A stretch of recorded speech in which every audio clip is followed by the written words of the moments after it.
Good evening. Thank you for joining us on the War Diary. On the 377th day of the war, these are the main highlights of the day at 7:30 p.m. Beirut time.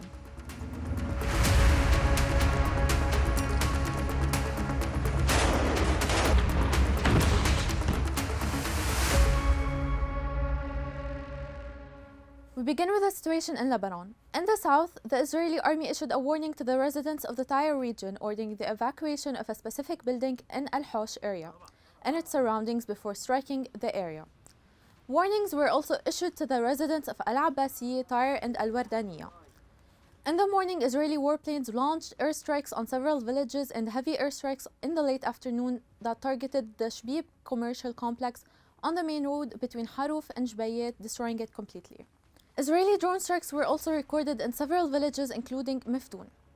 According to Al-Markaziyya news agency, Hezbollah thwarted an attempt by the Israeli army to enter the Ramiya al-Qawzah double axis, inflicting casualties among the troops. Helicopters were seen entering the area to evacuate the injured soldiers. On its part, Hezbollah issued statements announcing that its fighters had targeted gatherings of Israeli soldiers and hit 4 Israeli tanks with guided missiles. Israeli media reported the killing of 5 Israeli soldiers and the injury of 15 others in battles in southern Lebanon.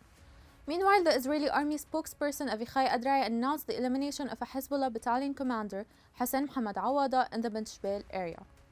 In the Bekaa region, Israeli airstrikes targeted several areas including Timnin al-Fawa, Sar'in al-Tahta, east of Baalbek, and the town of Sar'in. The airstrikes came after the Israeli army spokesperson Avichai Adrai issued urgent warnings to the residents to evacuate the projected targets. In Shuf, the town of Al-Wardaniya witnessed a heavy wave of displacement after the warning issued by the Israeli army.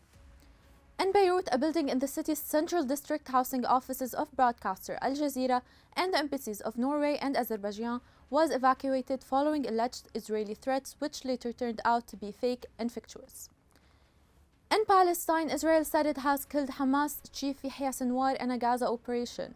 An Israeli security official informed AFP that the military was conducting a DNA test on a militant's body to confirm Sinwar's identity. According to Israeli media, Sinwar's death has been confirmed. In northern Gaza's Jabalia, 2 hospitals reported that Israeli airstrikes on a school sheltering displaced people killed at least 14 individuals. A UN-backed assessment warned that approximately 345,000 Gazans faced catastrophic levels of hunger this winter due to the decline in aid deliveries, with a persistent risk of famine. The UN's International Labour Organization stated that nearly 100% of Gaza's population now lives in poverty, with an unemployment rate of nearly 80%. The human toll since the start of the war at 7:30 p.m. Beirut time. The Lebanese Ministry of Health reported that 2,373 were killed and 11,106 injured due to Israeli attacks on the country since October 8, 2023.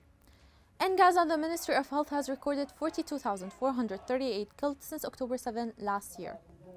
In other news, Israel struck a Hezbollah target in Syria, as reported by a war monitor. The Syrian Observatory for Human Rights, a Britain-based monitor, stated that the Israeli raid on the Syrian city of Latakia targeted a weapons depot belonging to Hezbollah.